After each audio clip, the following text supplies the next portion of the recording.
I never imagined that a dog could alter the course of my life. To me, dogs were merely animals' companions for those who sought them, but never something I believed I would become attached to. Yet fate has a peculiar way of surprising us. When my husband presented me with a German shepherd named Orion, I regarded him as nothing more than a guard dog, a living alarm system designed to keep me safe during my husband's frequent trips abroad, which sometimes lasted for weeks at a time. I had grown accustomed to his absence. Though it did not signify, the end of my feelings lingered heavily. "He'll keep you company, make you feel less lonely," my husband had said, offering me Orion's leash. I smiled, accepting the gesture, yet within my heart indifference took root. Solitude had become my companion, and I had never been one to seek solace in animals. Daniel is my rock, my anchor.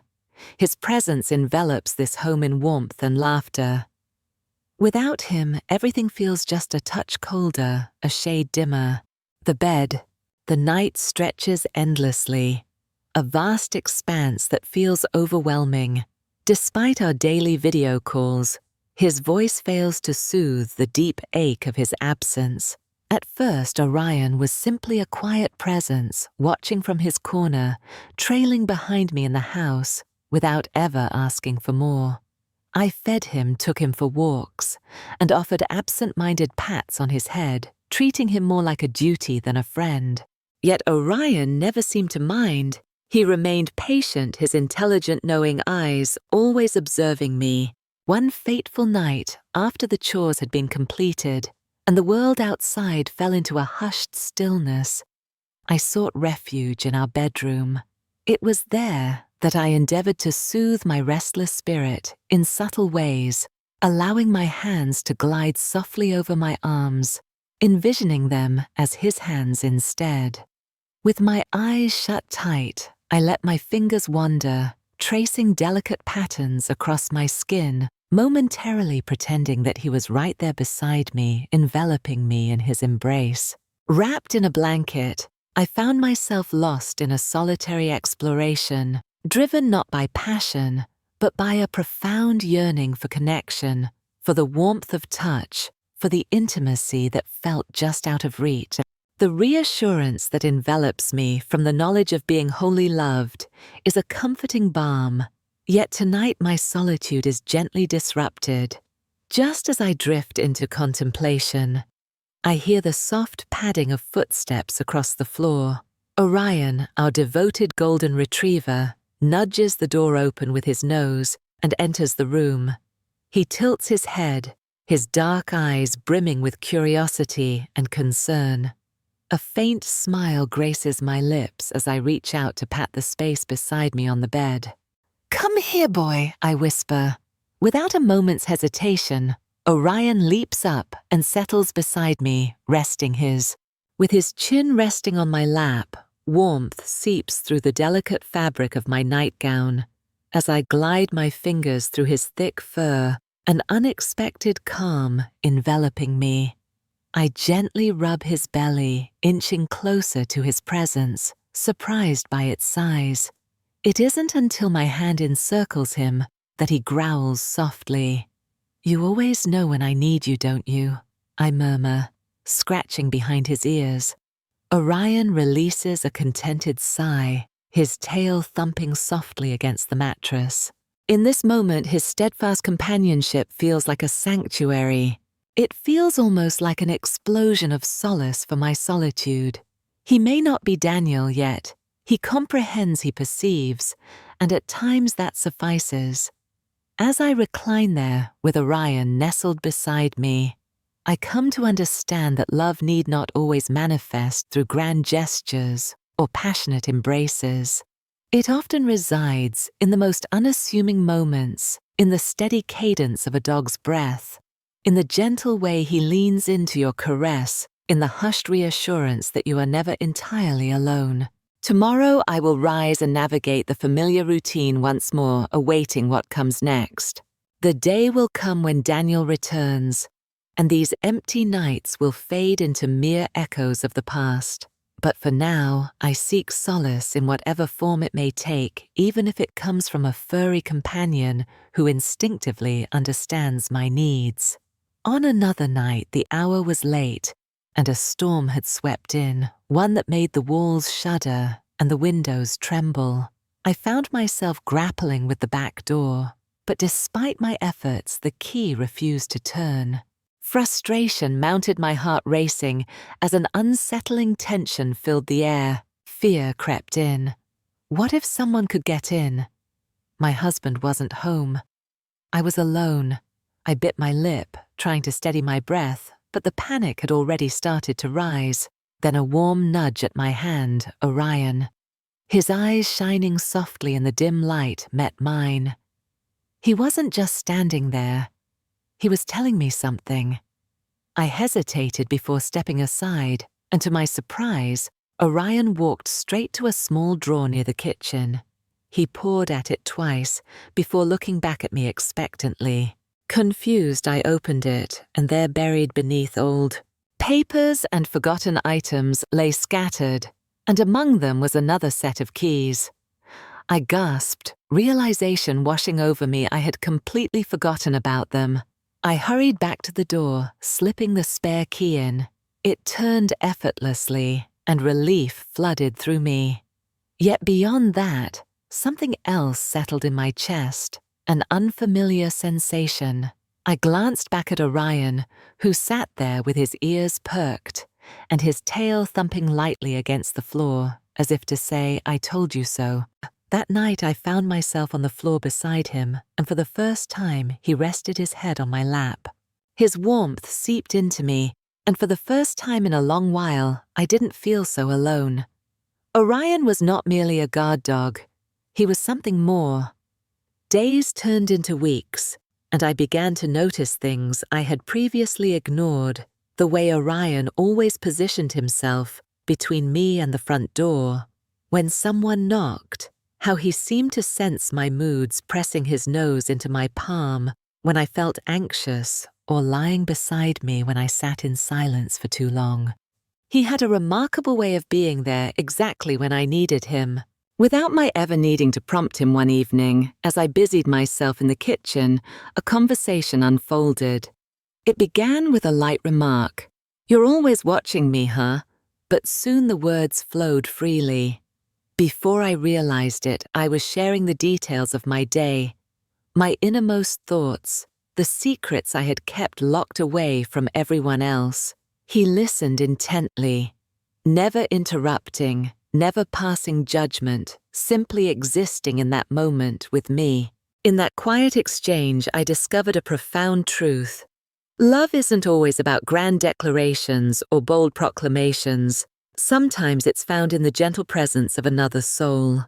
Quiet love might manifest as the way someone remains near, even when you attempt to distance yourself. It could be found in the simple act of waiting in the understanding that exists without the need for words. I was unaware at the time, but Orion was destined to evolve beyond mere companionship. He would transform into my protector, my greatest source of comfort, and ultimately, he would save me in ways I could never have envisioned.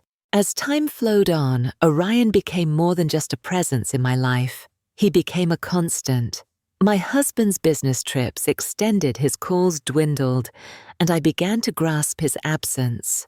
Work consumed his hours, yet the solitude remained a heavy weight in the stillness of our home. It was Orion who filled the void, his steadfast presence a balm for my loneliness. One evening, as I returned home late from the market, I spotted something amiss, a black sedan idling across the street. Initially, I dismissed it, but as I stepped onto my porch, a chill ran through me. The car had lingered there the night before as well. My stomach knotted with unease, and I rushed inside, securing the door behind me. Orion, sensing my unease, pressed his head against my leg. His body tensed, ears perked up as he turned toward the window, sniffing the air. I attempted to dismiss the fear creeping into my mind, convincing myself it was nothing. Yet the next morning, the same car was there. and the day after that, too. It wasn't until I heard the noise outside my bedroom window one night that I understood I wasn't imagining things. A soft rustling, the faint crunch of gravel. Someone was out there. My breath caught in my throat. My first instinct was to reach for my phone, but before I could move, Orion was already at the window, his posture stiff, his growl low and menacing. Then came a loud bark, one that echoed through the silent night, like a warning. Whoever was outside froze. I could hear the hurried shuffle of footsteps, the sound of someone retreating. Orion barked again, louder this time, his body positioned protectively between me and the window. By the time I gathered enough courage to peek outside, the street was empty, the car was gone. I didn't sleep. That night, Orion remained close, his warm body pressed against mine, a silent promise of support. The following morning, I called my husband, my voice trembling as I recounted the events. He expressed concern, yet his busyness loomed large, as it often did. "Maybe it's nothing," he reassured me, "but I'll try to come home soon." I found myself questioning whether he truly would. That day, a realization dawned upon me. I could no longer wait for someone else to shield me. I had to become my own protector. Thus began my journey of vigilance, as Orion and I forged a new routine together. As evening descended, we strolled the perimeter of the house, a ritual of safety.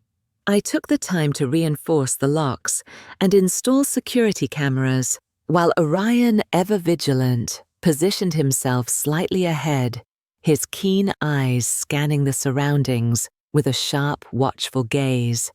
Then one evening, as we returned from our customary walk, I caught sight of a figure at the end of the street. A man tall and lean, clad in a dark jacket, stood with his hands tucked into his pockets. His posture was casual, yet there was an unsettling quality about him. There was something unsettling about the way he stood there, as if he were waiting for something. A familiar chill crept up my spine. Orion must have sensed my unease, for he let out a low rumbling growl. The man turned his head slightly, as if he had heard, but he did not react otherwise. Instead, he stepped away from the street lamp's glow, disappearing into the shadows. I quickened my pace, Orion pressing close against my side. That night, I double-checked every lock, every window, while Orion remained on high alert, pacing nearby. His ears twitching at the faintest sound.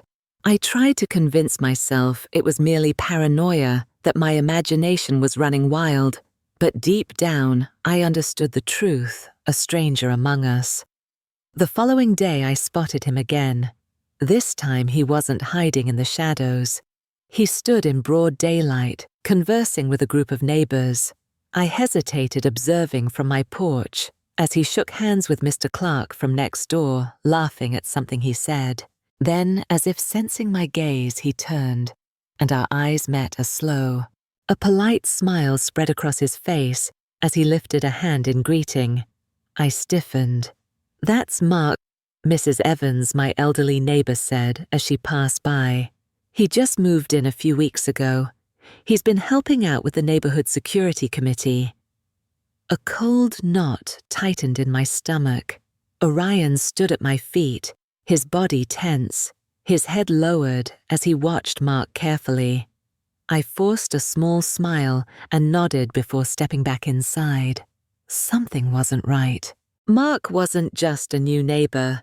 He wasn't merely some friendly guy looking to fit in. He was out for the community, the very man I had noticed observing me, the same figure who had lingered near my house.